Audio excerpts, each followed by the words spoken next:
When Lieutenant Riley Grant stepped onto the ship, the smirks were instant. A few of the sailors even whispered about diversity hires and quota fillers. But by the time the executive officer read out her file on deck and later, when explosions rocked the hull, they realized the only reason they were still alive was because of the woman they'd mocked just days before. And from that moment, no one on that deck ever doubted her again. Before we jump into Riley's incredible story, make sure to hit that subscribe button if you haven't already. This one's about proving yourself when everyone's already counted you out. Let's get into it. So let me introduce you to Lieutenant Riley Grant. She's 31, this incredibly composed woman who's seen more combat than most people see in a lifetime. She's an Army medic who just got cross-commissioned to serve on a Navy transport ship for some big multi-branch operation. And when I say she's battle-worn, I mean it. This woman spent years in Afghanistan, literally carrying wounded soldiers on her shoulders through the dusty hellscape of Kandahar. She's the real deal. This Navy assignment was supposed to be her break, you know? Her orders called it easy duty, just medical oversight for convoy support at sea. Probably sounded like a vacation compared to dodging bullets in the desert. But here's what nobody told Riley. She was about to walk into a wall of hostility that would make those Afghan mountains look friendly. The moment Riley stepped onto that gangway, she knew she was in for it. You know that feeling when you walk into a room and everyone stops talking? Yeah, that was her entire welcome aboard. Some of the sailors gave her those polite little nods, the kind that are more about checking a box than actually being respectful. But others, they didn't even bother hiding their disdain. They looked her up and down like she was some kind of mistake, an outsider who didn't belong on their ship. Riley just gripped her pack tighter and kept walking, jaw clenched. She'd been through worse than some salty sailors with attitude problems. The next morning at muster, that's the Navy's morning formation, the joke started flying. She's standing there in formation, and someone behind her mutters just loud enough for everyone to hear. Hope she knows this isn't a recruiting poster. And get this, even the chief petty officer, this guy who's supposed to be setting the example, cracked a little grin before trying to hide it. Real professional, right?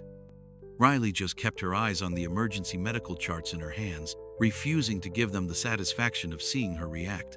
But you know she was burning up inside. Then, something happened that changed everything. That afternoon, Commander Hayes, the executive officer, this no-nonsense guy who doesn't mess around, ordered everyone to assemble on deck. He pulls out this folder and just starts reading. No introduction, no explanation, just starts rattling off awards and commendations. Bronze Star for Valor. Carried 3 wounded Marines through open enemy fire in Kandahar. Multiple life-saving commendations. You could literally see heads starting to turn. Those smug little smirks began melting right off their faces. But Hayes wasn't done. He kept going. Single-handedly stabilized and directed medevac operations for an entire platoon after an IED strike. By the time he finished reading, you could hear a pin drop. The only sound was waves hitting the hull of the ship. Riley stood there the whole time, eyes forward, face completely calm. But I guarantee you, those old memories from Afghanistan were flooding back, bringing all that pain and pride with them. The ship got real quiet after that, and thank God it did, because they were about to need every ounce of that respect. 3 days later, everything went sideways. There was this Allied munitions transport ship nearby, friendly forces doing their thing. Then, out of nowhere, a rogue missile slams right into it. The explosion was so massive that the shockwaves hit Riley's ship like a freight train. Sailors went flying across the deck. Alarms started blaring so loud you couldn't think straight. Thick black smoke came rolling across the water and over their ship like some kind of nightmare. Within seconds, shrapnel from the explosion had wounded 6 men. Blood everywhere, people screaming, complete chaos. And here's where it gets real. Some of the crew just froze up, deer in headlights. Others started running around like chickens with their heads cut off, coughing through the smoke, eyes wide with panic. But Riley? Riley didn't freeze. She didn't panic. She was already on her knees, packing wounds, shouting orders at men twice her size like she'd been doing it her whole life. When someone hesitated, she'd grab them by the collar, snap them out of whatever shock they were in, and get them moving. just like she'd done countless times in Kandahar. Only difference was the names and the scenery. What happened next was like watching a master class in combat medicine.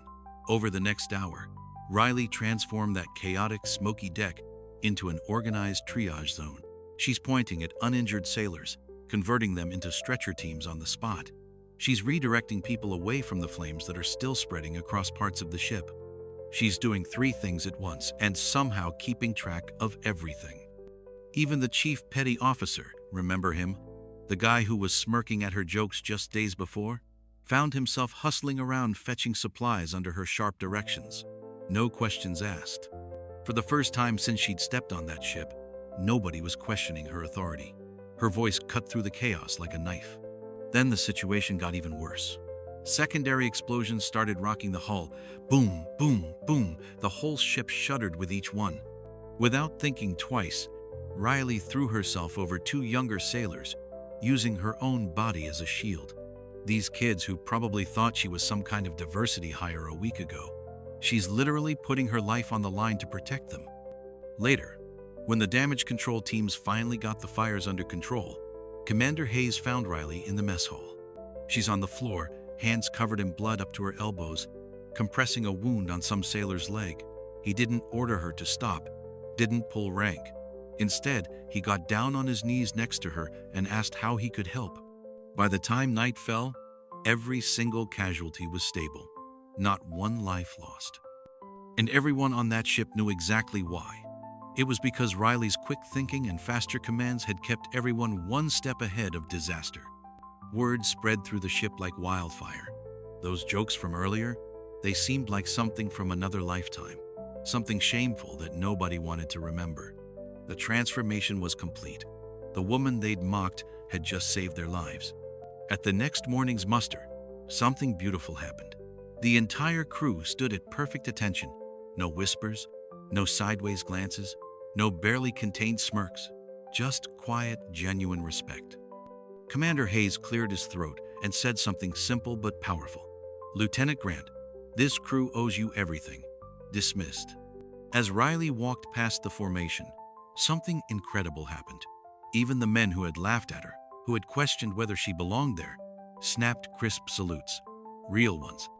The kind that come from the heart. Later that evening, Riley finally made it back to her tiny cabin. For the first time in hours, she let herself just breathe. Her hands were still shaking, not from fear, but from all that adrenaline and those old memories from Afghanistan finally settling back into the dark corners of her mind. When she looked down, she noticed something. A small piece of paper had been slipped under her door.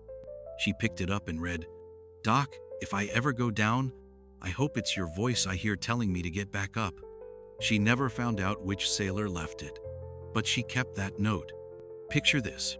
Riley standing alone on deck at dawn, wind pulling at her hair, eyes closed, just breathing in the salt air. Somewhere below her, she could hear laughter rising from the mess hall. But this time, it wasn't mocking laughter. It was just men who were alive to see another day, grateful to be there. Stories like Riley's remind us that courage isn't about being the loudest person in the room.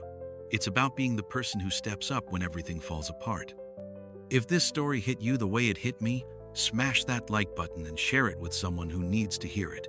And don't forget to subscribe for more incredible stories of everyday heroes. I'll see you in the next one.